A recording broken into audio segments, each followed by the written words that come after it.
முக்கிய செய்திகள். ஒவ்வொரு நாடாக சென்று மோடியை அவமதித்து வருகிறார் ட்ரம்ப். பதில் கூறாமல் பிரதமர் மௌனம் காப்பது ஏன் என ராகுல் காந்தி கேள்வி. தமிழ்நாட்டில் வாக்காளர் பட்டியல் சிறப்பு தீவிர திருத்தத்தை ஒத்திவைக்க வேண்டும். உள்நோக்கத்துடன் அறிவிக்கப்பட்டிருப்பதாக திமுக கூட்டணி கட்சிகள் கண்டனம். 60 நாட்களில் குற்றப்பத்திரிகை தாக்கல் செய்வது உறுதிப்படுத்தப்பட வேண்டும். வழிகாட்டுதல் நெறிமுறைகளை வகுக்க குழு அமைத்தது உச்ச நீதிமன்றம். டெல்லியில் செயற்கை மழை பெய்ய செய்யும் முயற்சி தோல்வி. பொதுமக்களின் வரிப்பணத்தை பாஜக அரசு வீணடித்து விட்டதாக எதிர்க்கட்சிகள் குற்றச்சாட்டு. மீண்டும் அதிநவீன அணு ஆயுத ஏவுகணை சோதனை நடத்தியது ரஷ்யா. உலகின் எந்த வான் தடுப்பு கருவியாலும் தடுத்து நிறுத்த முடியாது என புட்டின் பெருமிதம்.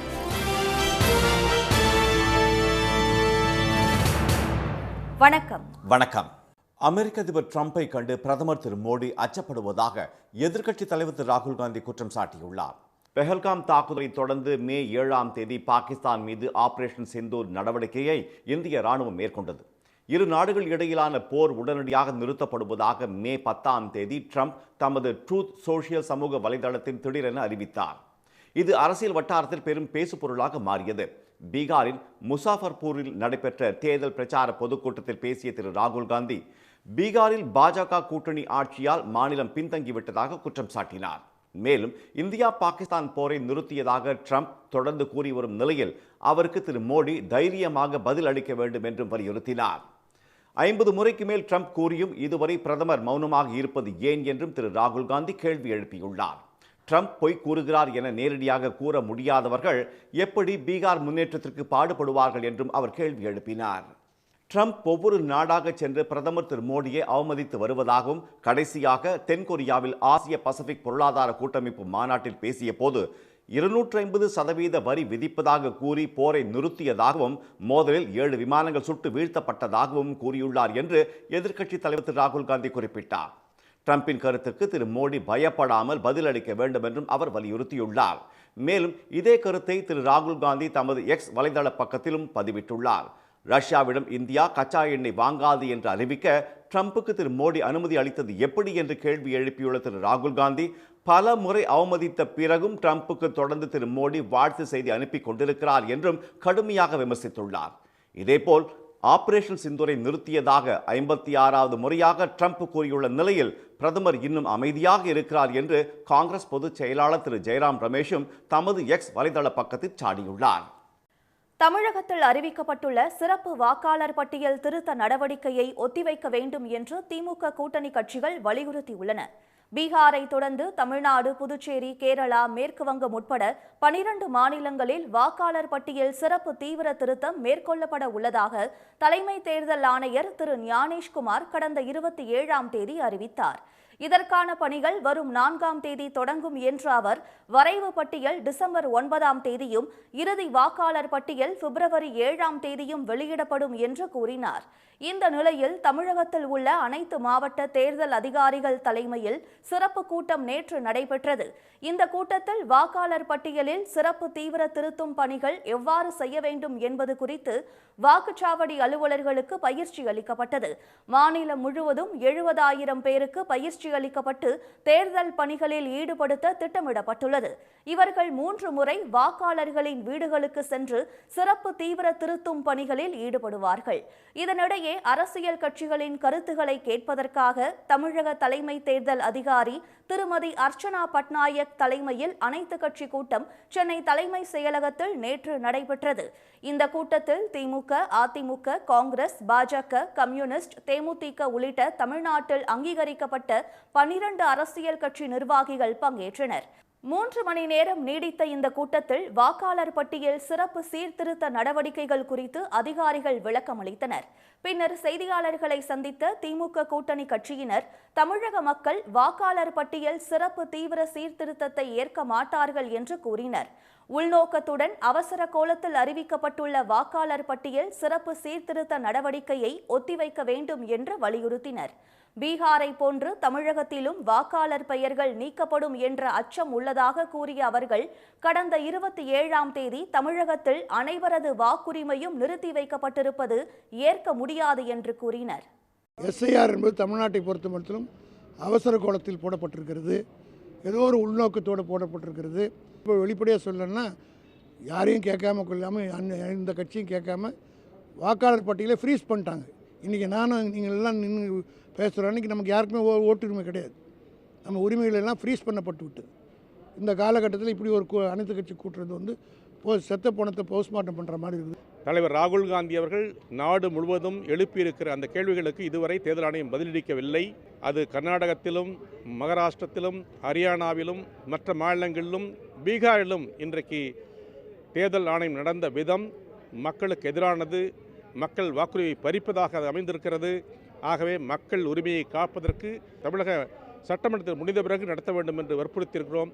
வாக்குரிமையை தீர்மானிப்பது என்பதை கடந்து மக்களுடைய குடியுரிமையை தீர்மானிக்கக்கூடிய சூழலும் இருக்கிறது என்பதையும் எடுத்து சொல்லியிருக்கிறோம். எஸ்ஐஆரை நடைமுறைப்படுத்துவதற்கு முன்பாக ஒரு கூட்டத்தை கூட்டி அரசியல் கட்சிகளுடைய கருத்தை கேட்டு அறிந்து அதற்கு பிறகு அது நடைமுறைப்படுத்தியிருக்க வேண்டும் என்பதுதான் உண்மையான சூழலாக இருக்க முடியும். ஆனால் அப்படிப்பட்ட நிலை இல்லாமல் அவர்கள் முடிவு செய்துவிட்டு அறிவிப்பது என்கின்ற நிலையிலே இந்த கூட்டத்தை கூட்டியிருக்கிறார்கள். வாக்காளர் பட்டியல் சிறப்பு தீவிர திருத்தத்தை எந்த கட்சியும் முழு மனதோடு ஏற்கவில்லை என்றும் திமுக கூட்டணி கட்சியினர் அதிருப்தி தெரிவித்தனர். ஆனால் இதனை வரவேற்பதாக அறிவித்துள்ள அதிமுக, வாக்காளர் பட்டியல் உண்மைத்தன்மையுடன் வெளிப்படையாக இருக்க சீர்திருத்தம் தேவை என்று கூறியுள்ளது. வாக்காளர் பட்டியலில் வெளிப்படைத்தன்மை உண்மை நிலை இருக்க வேண்டும் என்று சொன்னால் ஸ்பெஷல் இன்டென்சிவ் ரிவிஷன், அதாவது தீவிர சுருக்குமுறை திருத்தம், இது நல்ல விஷயம். அதனால தான் நாங்கள் ஒத்துக்கிட்டோம். எஸ்ஐஆரை நீட்டிக்க பரிசீலனை செய்ய வேண்டும் என்றும் அதிமுக வலியுறுத்தியதாக அவர் கூறினார். இந்த கூட்டத்தில் பங்கேற்ற கட்சிகளில் அதிமுக, பாஜக தவிர மற்ற கட்சிகள் அனைத்துமே இந்த விவகாரத்தில் தேர்தல் ஆணையத்தின் நம்பகத்தன்மை குறித்து கேள்வி எழுப்பியுள்ளன. வழக்குகளில் 60 நாட்களில் குற்றப்பத்திரிகை தாக்கல் செய்வதை உறுதி செய்ய வேண்டும் என்று உச்ச நீதிமன்றம் உத்தரவிட்டுள்ளது. பீகார் மாநிலத்தைச் சேர்ந்த அமன்குமார் என்பவரின் ஜாமீன் வழக்கு நீதிபதிகள் திரு அரவிந்த் குமார் மற்றும் திரு அஞ்சாரியா அமர்வில் நேற்று விசாரணைக்கு வந்தது. அப்போது குற்றப்பத்திரிகை தாக்கல் செய்யப்பட்டும் 2 ஆண்டுகளாக விசாரணை தொடங்காமல் இருப்பதைக் கண்டு நீதிபதிகள் அதிருப்தி அடைந்தனர். மகாராஷ்டிர மாநிலத்தில் இதே போன்று 650 வழக்குகள் நிலுவையில் உள்ளதாகவும் இது தொடர்பாக மாவட்ட நீதிமன்றங்களில் இருந்து அறிக்கை தாக்கல் செய்ய ஏற்கனவே உச்ச நீதிமன்றம் உத்தரவிட்டிருப்பதும் மனுதாரர்கள் தரப்பில் சுட்டிக்காட்டப்பட்டது. இதையடுத்து விசாரணை நீதிமன்றங்களில் 60 நாட்களில் குற்றப்பத்திரிகை தாக்கல் செய்வது உறுதிப்படுத்தப்பட வேண்டும் என்று உத்தரவிட்ட நீதிபதிகள் இது தொடர்பாக நாடு முழுவதும் வழிகாட்டி நெறிமுறைகளை வகுக்க வேண்டியது அவசியம் என்றும் தெரிவித்தனர். இந்த விவகாரத்தில் உச்சநீதிமன்றத்துக்கு அட்டர்னி ஜெனரல் மற்றும் சொலிசிட்டர் ஜெனரல் ஆகியோர் உதவ வேண்டும் என அறிவுறுத்திய நீதிபதிகள் நெறிமுறைகளை வகுக்க கருத்து மற்றும் ஆலோசனைகளை வழங்க சென்னை உயர்நீதிமன்ற ஓய்வு பெற்ற நீதிபதி திரு நாகமுத்து, மூத்த வழக்கறிஞர் திரு சித்தார்த் லுத்ரா ஆகியோரை நியமித்து உத்தரவிட்டனர். மேலும் மத்திய அரசும் தமது கருத்துக்களை வழங்க வேண்டும் என்று உத்தரவிட்ட நீதிபதிகள் வழக்கை 2 வார காலத்திற்கு ஒத்திவைத்தனர். டெல்லியில் காற்று மாசை குறைக்க செயற்கை மழை பெய்ய செய்யும் முயற்சி தோல்வியடைந்தது. நாட்டிலேயே அதிக காற்று மாசு மிகுந்த நகரமாக டெல்லி மாறியதை அடுத்து அங்கு தீபாவளிக்கு பட்டாசு வெடிக்கவும் தடை விதிக்கப்பட்டிருந்தது. இந்த நிலையில் உச்சநீதிமன்றத்தில் பட்டாசு உற்பத்தியாளர்கள் தொடர்ந்த வழக்கில் அக்டோபர் 19ஆம் தேதி முதல் 22ஆம் தேதி வரை 4 நாட்களுக்கு மட்டும் குறிப்பிட்ட நேரத்தில் பசுமை பட்டாசு வெடிக்க அனுமதி அளிக்கப்பட்டது. இதையடுத்து தலைநகரில் பொதுமக்கள் சுவாசிக்கவே சிரமப்படும் வகையில் காற்று மாசு அபாய அளவான 400 குறியீடுகளை தாண்டியது. இந்த நிலையில் 3.20 கோடி ரூபாய் செலவில் கிளவுட் சீடிங் முறையில் செயற்கை மழையை பெய்ய செய்ய டெல்லி அரசு திட்டமிட்டது. இதற்காக உத்தரப்பிரதேசத்தில் உள்ள கான்பூர் ஐஐடியிலிருந்து பிரத்யேக செஸ்னா ரக விமானம் வரவழைக்கப்பட்டது. 6000 அடி உயரத்தில் பறந்து சென்று அந்த விமானம் மூலம் டெல்லி வான் பகுதியில் திரண்டிருந்த மேக கூட்டம் மீது silver iodide, sodium chloride, potassium iodide ஆகிய ரசாயனங்கள் தெளிக்கப்பட்டன. நேற்று ஒரே நாளில் தொடர்ந்து 3 முறை இவ்வாறு மேக விதைப்பு முயற்சிகள் மேற்கொள்ளப்பட்டன. ஆனால் மேகங்களில் போதிய ஈரப்பதம் இல்லாததால் திட்டம் தோல்வியடைந்ததாக ஐஐடி நிபுணர்கள் தெரிவித்துள்ளனர். செயற்கை மழைக்கு தேவையான ஈரப்பதம் 50% அளவுக்கு இருக்க வேண்டும். ஆனால் டெல்லியில் 15 முதல் 20% ஈரப்பதத்துடன் கூடிய மேகக்கூட்டங்கள் மட்டுமே உள்ளதால் செயற்கை மழை திட்டம் தற்காலிகமாக ஒத்திவைக்கப்படுவதாக அறிவிக்கப்பட்டுள்ளது.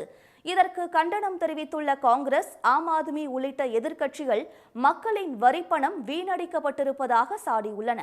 உலகில் யாராலும் தடுத்து நிறுத்த முடியாத அதிவேக அணு ஆயுத ஏவுகணை சோதனையை ரஷ்யா நடத்தியிருப்பது உக்ரைன் போரில் பெரும் பதற்றத்தை ஏற்படுத்தியுள்ளது. நாட்டோ அமைப்பில் சேர முயன்ற உக்ரைன் மீது ரஷ்யா தாக்குதல் நடத்தியது. இதையடுத்து இருதரப்புக்கும் இடையிலான போர் 3 ஆண்டுகளுக்கும் மேலாக தொடர்கிறது. போரை நிறுத்த அமெரிக்க அதிபர் ட்ரம்ப் எடுத்த முயற்சிகள் பலன் அளிக்கவில்லை. போரில் ஆக்கிரமிக்கப்பட்ட பகுதிகளை திரும்ப ஒப்படைக்க வேண்டும் என உக்ரைன் வலியுறுத்தும் நிலையில் அதற்கு சாத்தியமே இல்லை என்று புதின் மறுத்துவிட்டதாக கூறப்படுகிறது. போர் தொடர்ந்தால் 2500 கிலோமீட்டர் வரை பாய்ந்து சென்று தாக்கும் டொமஹாக் ஏவுகணைகளை உக்ரைனுக்கு வழங்க வேண்டியிருக்கும் என ரஷ்யாவுக்கு ட்ரம்ப் எச்சரிக்கை விடுத்தார். இந்நிலையில் அணுசக்தியால் இயங்கும் புரோவெஸ்னிக் என்ற ஏவுகணையை கடந்த வாரம் ரஷ்யா வெற்றிகரமாக சோதனை நடத்தியது. இந்த ஏவுகணை வானில் சுமார் 15 மணி நேரம் பறந்து 14,000 கிலோமீட்டர் வரை சீறி பாய்ந்ததாக ரஷ்ய ராணுவ தளபதி ஜெனரல் வலேரி கெரசிமோவ் தெரிவித்துள்ளார். புரோவெஸ்னிக் ஏவுகணையை எவ்வளவு தூரம் வேண்டுமானாலும் செலுத்த முடியும் என கூறப்படுகிறது. தற்போது ரஷ்யா மீண்டும் அணு ஆயுத ஏவுகணையை சோதித்திருப்பது அமெரிக்காவை அதிர்ச்சியில் ஆழ்த்தியுள்ளது.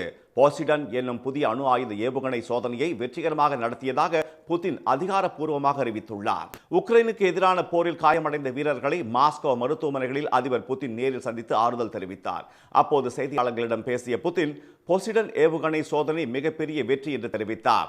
2ஆம் கட்ட நேரடி பேச்சுவார்த்தையை ட்ரம்ப் திடீரென ரத்து செய்ததால் அதிருப்தி அடைந்த புதின் ஒத்திகை மேற்கொள்ளுமாறு ரஷ்ய அணு ஆயுத படையினருக்கு கடந்த 21ஆம் தேதி உத்தரவிட்டிருந்தார். இதையடுத்து ரஷ்யா தொடர்ந்து அணு ஆயுத ஏவுகணை சோதனைகளில் தீவிரம் காட்டி வருகிறது என்பது குறிப்பிடத்தக்கது.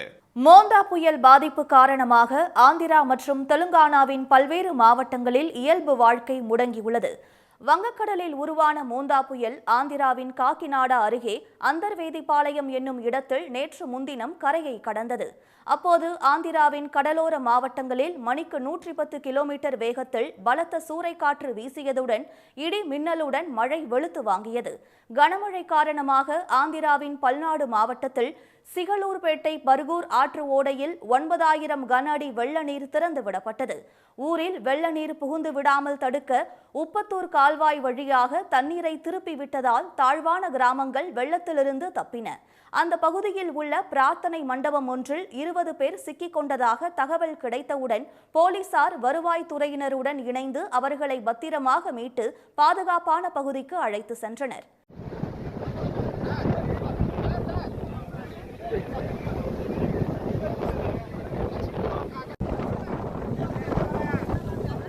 பாபட்லா மாவட்டத்தில் உள்ள பர்சூரு ஓடையில் அடித்து செல்லப்பட்ட ஒருவரை அதிகாரிகள் ட்ரோனை பயன்படுத்தி மீட்டனர். இது தவிர வெள்ளத்தில் அடித்து செல்லப்பட்ட கால்நடைகளையும் ட்ரோன்களை பயன்படுத்தி கண்டுபிடித்து கரைக்கு கொண்டு வந்தனர். மோந்தா புயல் காரணமாக தெலுங்கானாவில் வாரங்கல் மாவட்டத்தில் கனமழை கொட்டி தீர்த்தது. அங்குள்ள கல்லேட்டாவில் அதிகபட்சமாக 34 சென்டிமீட்டர் மழை பதிவாகியுள்ளது. ஹன்மகொண்டா பேருந்து நிலையத்திற்குள் வெள்ள நீர் புகுந்தது. மஹபூபாபாத் மாவட்டம் டோர்னக்கல் ரயில் நிலையத்திற்குள் வெள்ள நீர் புகுந்தது. தண்டவாளங்களில் தண்ணீர் தேங்கியதால் ரயில்கள் நிறுத்தப்பட்டன. டோர்னக்கல் பணிமனையில் மழைநீர் தேங்கியிருப்பதால் எக்ஸ்பிரஸ் ரயில் சேவையில் மாற்றம் செய்யப்பட்டுள்ளது.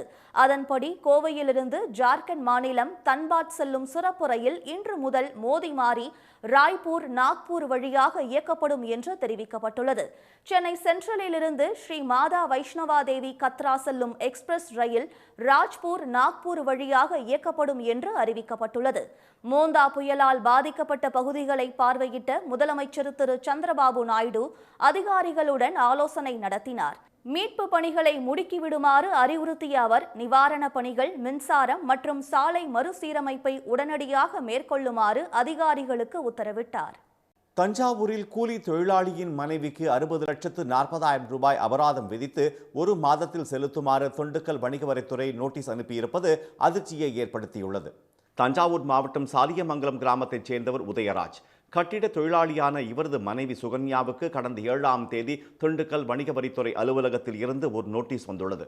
அதில் திண்டுக்கல் மாவட்டம் சங்கரம்பட்டியில் செயல்பட்டு வரும் நிறுவனம் மூலம் 1,87,80,195 ரூபாய்க்கு வணிகம் நடந்துள்ளதாகவும் அதற்கான GST மற்றும் அபராத தொகையுடன் செலுத்துமாறு நோட்டீஸ் அனுப்பப்பட்டு இருந்தது. 60,40,000 ரூபாய் அபராதம் கட்ட தவறினால் சட்டப்படி நடவடிக்கை எடுக்கப்படும் என்று அதில் குறிப்பிடப்பட்டு இருந்தது. இதனால் அதிர்ச்சி அடைந்த சுகன்யா தமக்கு சம்பந்தம் இல்லாமல் அனுப்பப்பட்ட நோட்டீஸுக்கு விளக்கம் கேட்டு திண்டுக்கல் வணிக வரித்துறை அலுவலகத்தில் குடும்பத்துடன் மனு அளித்துள்ளார். என்னோட பேன் கார்டை வச்சு அவங்க மிஸ்யூஸ் பண்ணி வேற ஒருத்தவங்க அமௌண்ட்டை வாங்கியிருந்துருக்காங்க, லோனோ என்னமோ வாங்கியிருந்துருக்காங்க. இப்போ வந்து அவங்க லோனை வாங்கி முடிச்சதுக்கப்புறம் க்ளோஸ் பண்ணிவிட்டு டேக்ஸ் கட்ட சொல்லி எனக்கு வந்திருக்கு, கொரியர் வந்திருக்கு, 60 லட்ச ரூபா டேக்ஸ் கட்ட சொல்லி வந்திருக்கு. பாதிக்கப்பட்ட சுகன்யாவின் பேரில் நிறுவனம் தொடங்கியவர்கள் ஆந்திராவில் பழைய இரும்பு பொருட்களை 1,67,80,195 ரூபாய்க்கு விற்றுள்ளனர். சம்பந்தப்பட்ட நிறுவனத்துக்கு வரி செலுத்துமாறு ஏற்கனவே வணிக வரித்துறை மின்னஞ்சல் மூலமாக நோட்டீஸ் அனுப்பி எந்த பதிலும் இல்லாததால் கள ஆய்வு செய்யப்பட்டதில் பதிவு பெற்ற முகவரியில் அப்படியொரு நிறுவனம் இல்லாதது தெரிய வந்துள்ளது. இதனையடுத்து அந்த நிறுவனத்தின் உரிமம் ரத்து செய்யப்பட்டு உரிமையாளர் என்ற அடிப்படையில் சுகன்யாவின் முகவரிக்கு நோட்டீஸ் அனுப்பியிருப்பது தெரிய வந்துள்ளது. இந்த மோசடியில் சுகன்யாவின் பான் கார்டு உள்ளிட்ட ஆவணங்கள் மோசடியாக பயன்படுத்தப்பட்டுள்ளதால் இதுகுறித்து சைபர் கிரைம் காவல்துறையிடம் புகார் அளிக்க அறிவுறுத்தப்பட்டுள்ளது. திருப்பத்தூர் மாவட்டம் ஆம்பூர் அருகே விநாயகபுரத்தைச் சேர்ந்த ராஜ்குமார் என்ற கூலி தொழிலாளிக்கு 2,76,00,000 GST வரி செலுத்த வேண்டும் என கடிதம் வந்தது. இது குறித்து ராஜ்குமார் அளித்த புகாரின் பேரிலும் விசாரணை நடைபெற்று வருகிறது. நவம்பர் 1ஆம் தேதியிலிருந்து வால்பாறைக்கு வரும் சுற்றுலா பயணிகள் கட்டாயம் இ-பாஸ் பெற வேண்டும் என்று மாவட்ட நிர்வாகம் அறிவித்துள்ளது. சுற்றுலா பயணிகள் அதிகம் செல்லும் உதகை, கொடைக்கானல் பகுதிகளில் கூட்ட நெரிசலை தவிர்ப்பதற்காக உயர்நீதிமன்ற உத்தரவுப்படி இ-பாஸ் முறை அறிமுகப்படுத்தப்பட்டது. அந்த வகையில் சுற்றுலா பயணிகள் அதிகளவில் வந்து செல்லும் வால்பாறைக்கு வரும் நவம்பர் 1ஆம் தேதி முதல் இ-பாஸ் நடைமுறை அமல்படுத்தப்படுவதாக மாவட்ட ஆட்சியர் பவன்குமார் அறிவித்துள்ளார். வால்பாறைக்கு வரும் சுற்றுலா பயணிகள் கட்டாயம் இ-பாஸ் பெற்று பயணம் செய்ய வேண்டும் என்றும் இ-பாஸ் இல்லாத வாகனம் வால்பாறைக்குள் அனுமதிக்கப்படாது என்றும் தெரிவிக்கப்பட்டுள்ளது. சுற்றுலா பயணிகள் தங்கள் வாகனங்களுக்கு ஆழியாறு, சோலையாறு சோதனை சாவடிகளிலும் இ-பாஸ் பெறலாம் என்றும் நெகிழி பொருட்களை வால்பாறைக்கு எடுத்து வரக்கூடாது என்றும் அறிவுறுத்தப்பட்டுள்ளது. பயணிகள் இ-பாஸ் பெற்று வருவதை கண்காணிக்க சோதனை சாவடிகளில் காவல்துறையினர், வனத்துறையினர் உள்ளிட்டோர் கண்காணிப்பு பணியில் ஈடுபடுத்தப்பட உள்ளதாக மாவட்ட ஆட்சியர் திரு பவன்குமார் தெரிவித்துள்ளார். நாகை மாவட்டம் வேதாரண்யம் அருகே கோடியக்கரை சரணாலயத்தில் வலசை வரும் வெளிநாட்டு பறவைகளின் சீசன் தொடங்கியுள்ளதால் பறவைகள் ஆர்வலர்களும் சுற்றுலா பயணிகளும் மகிழ்ச்சி அடைந்துள்ளனர். 385 சதுர கிலோமீட்டரில் பறந்து விரிந்து காணப்படும் இந்த சரணாலயத்துக்கு ஆண்டுதோறும் வடகிழக்கு பருவமழை காலமான அக்டோபர் மாதம் பறவைகள் வலசை வரத் தொடங்கும். மார்ச் மாதம் வரை 6 மாதங்கள் இங்கு தங்கியிருந்து பின்னர் பறவைகள் இடம்பெயர்ந்து செல்லும். அதன்படி இந்த ஆண்டு வடகிழக்கு பருவமழை தொடங்கி கோடியக்கரை பகுதிகளில் பறவைகள் வாழ்வதற்கு ஏற்ற சூழல் நிலவுவதால் ரஷ்யா, ஈரான், ஈராக், இலங்கை, சைபீரியா உள்ளிட்ட 15 நாடுகளில் இருந்து பறவைகள் வலசை வரத் தொடங்கியுள்ளன. செங்கால் நாரை, பூநாரை, கூடைக்கிடா, கடல் காகம், கரண்டி மூக்கன், வெண்கொக்கு, மீசைத்தட்டை அலகுவாத்து, கொசு உள்ளான் உள்ளிட்ட 295 வகையான பறவைகள் இங்கு வந்து குவிந்துள்ளன. கிட்டத்தட்ட ஒரு 2 லட்சம் பறவைகள் இது வரைக்கும் 1962 இருந்து இந்த கோடியக்கரை பகுதிகளில் வளையமிட்டு, அது மட்டும் இல்லாமல் சேட்டலைட் டிரான்ஸ்மிட்டர் அப்படின்னு சொல்லக்கூடிய நவீன கருவிகளையும் கொண்டு பறவைகளினுடைய வலசை போகும் விதம், எந்தெந்த நாடுகளுக்கு போகுது, எங்கிருந்தெல்லாம் இங்கே வருது அப்படின்ற ஆய்வுகளை மேற்கொண்டிருக்கிறோம். இரட்டைத்தீவு, கோவைத்தீவு, நெடுந்தீவு, பம்ப் ஹவுஸ் உள்ளிட்ட பகுதிகளில் ரம்மியமான சூழலில் பறவைகள் சிறகடித்து பறப்பதை சுற்றுலா பயணிகள் கண்டு ரசித்து வருகின்றனர். கோடியக்கரையில் தட்பவெப்ப சூழல் பறவைகளுக்கு ஏற்ற வகையில் தற்போது நிலவுவதால் இந்த ஆண்டு லட்சக்கணக்கில் பறவைகள் வர வாய்ப்புள்ளது என்று மும்பை பறவை ஆராய்ச்சியாளர் சிவகுமார் தெரிவித்துள்ளார். கர்நாடகாவில் நிலத்தடி நீர் ஆதாரத்தை கண்டுபிடிக்க விவசாயிகள் காளை மாடு ஒன்றை பயன்படுத்தி வருவது பலரையும் வியப்பில் ஆழ்த்தியுள்ளது. தமிழ்நாட்டில் இன்றளவும் கிராமப்புறங்களில் கிணறு வெட்டுவதற்கோ அல்லது ஆழ்துளை கிணறு அமைப்பதற்கோ நிலத்தடி நீர் எங்கு உள்ளது என்பதை கண்டறிய கைகளில் தேங்காயை உருள செய்வது, மரக்குச்சியை சுழல விடுவது போன்ற நடைமுறைகளை பின்பற்றுகின்றனர். ஆனால் கர்நாடகாவில் கிராமம் ஒன்றில் காளை மாட்டை வைத்து நிலத்தடி நீரை கண்டறிந்து ஆழ்துளை கிணறு அமைக்கும் பணியில் ஈடுபட்டு வருகின்றனர். சிக்மங்களூரில் காளை மாடு ஒன்று நிலத்தடி நீரை சரியாக கண்டறிவதாக சமூக வலைதளங்களில் தகவல் பரவியது. இதனை அறிந்த விவசாயிகள் சரண்யா என்ற பெயர் கொண்ட அந்த காளையை சிக்மங்களூரிலிருந்து 300 கிலோமீட்டர் தூரம் ஹனூருக்கு அழைத்து சென்றனர். குறிப்பிட்ட விவசாய நிலத்தில் அந்த காளை மோப்பம் பிடித்து சிறுநீர் கழிக்கிறது. அதனை அடையாளமாக வைத்து ஆழ்துளை கிணறு அமைத்து வருகின்றனர். கடந்த 4 நாட்களில் 10க்கும் மேற்பட்ட இடங்களில் இதுபோன்று ஆழ்துளை குழாய் கிணறு அமைக்கப்பட்டு அங்கு தண்ணீர் ஊற்றெடுப்பதாகவும் அப்பகுதி மக்கள் தெரிவித்துள்ளனர். 300லேருந்து 400 அடிக்குள்ளேயே 2 இன்ச்சு 1.5 இன்ச்சு தண்ணி எடுத்து கொடுக்குது. அவ்வளோ பவர்ஃபுல்லான அந்த ஒரு மாடு சிக்கமங்களூர்லேருந்து அழைத்து வந்து அந்த அனூர் முழுக்க ஒரு 8 போரை இப்போ சக்ஸஸ் பண்ணி கொடுத்துருக்கு. காளை மாட்டிற்கு நிலத்தடி நீரை கண்டறிவதற்கான மோப்ப சக்தி இருப்பதாக நம்பும் கிராம மக்கள் மேலும் சில இடங்களில் ஆழ்துளை அமைக்கவும் திட்டமிட்டுள்ளனர். நிலத்தடி நீரை கண்டறியும் அந்த அபூர்வ காளையை அப்பகுதியை சேர்ந்த மக்கள் ஆச்சரியத்துடன் பார்த்து செல்கின்றனர். இனி வருவது உலக செய்திகள். ஜமைக்காவில் அதிதீவிர புயலான மெலிசா புயல் கரையை கடந்த நிலையில் அங்கு கடும் பாதிப்பு ஏற்பட்டுள்ளது. புயல் கரையை கடந்தபோது மணிக்கு அதிகபட்சமாக 185 மைல் வேகத்தில் காற்று வீசியதாக அமெரிக்க தேசிய சூறாவளி மையம் தெரிவித்துள்ளது. கடலில் அலைகள் சீற்றத்துடன் காணப்படுகின்றன. புயலால் அந்நாட்டில் குறிப்பாக தென்மேற்கு பகுதியான மோன்டிகோ பே மற்றும் செயின்ட் எலிசபெத் பகுதிகளில் அதிக சேதம் ஏற்பட்டதாக ஜமைக்கா அரசு தெரிவித்துள்ளது. அங்கு ஆயிரக்கணக்கான குடியிருப்புகள் சேதமடைந்துள்ளன. சாலைகளில் ஆறு போல் மழை நீர் பாய்ந்து செல்கிறது. ஜமைக்காவில் சுமார் 25,000க்கும் மேற்பட்ட சுற்றுலா பயணிகள் சிக்கி தவிப்பதாக தகவல்கள் தெரிவிக்கின்றன. இதனிடையே ஜமைக்காவை புரட்டி போட்ட மெலிசா புயல் அடுத்து கியூபா நோக்கி நகர்ந்து அங்கும் கடும் பாதிப்புகளை ஏற்படுத்தியுள்ளது. மீண்டும் முக்கிய செய்திகள். அமெரிக்க அதிபர் டிரம்பை பார்த்து பிரதமர் மோடி அச்சப்படுவதாக எதிர்க்கட்சித் தலைவர் ராகுல் காந்தி குற்றம் சாட்டியுள்ளார். தமிழகத்தில் அறிவிக்கப்பட்டுள்ள சிறப்பு வாக்காளர் பட்டியல் திருத்த நடவடிக்கையை ஒத்திவைக்க வேண்டும் என்று திமுக கூட்டணி கட்சிகள் வலியுறுத்தியுள்ளன. வழக்குகளில் 60 நாட்களில் குற்றப்பத்திரிகை தாக்கல் செய்வதை உறுதி செய்ய வேண்டும் என்று உச்சநீதிமன்றம் உத்தரவிட்டுள்ளது. இத்துடன் இந்த செய்திகள் நிறைவடைகின்றன. மீண்டும் சன் டிவி செய்திகள் மாலை 6 மணிக்கு. செய்திகளை உடனுக்குடன் தெரிந்து கொள்ள QR கோடை ஸ்கேன் செய்து சன் நியூஸ் வாட்ஸ்அப் சேனலில் இணைந்திருங்கள்.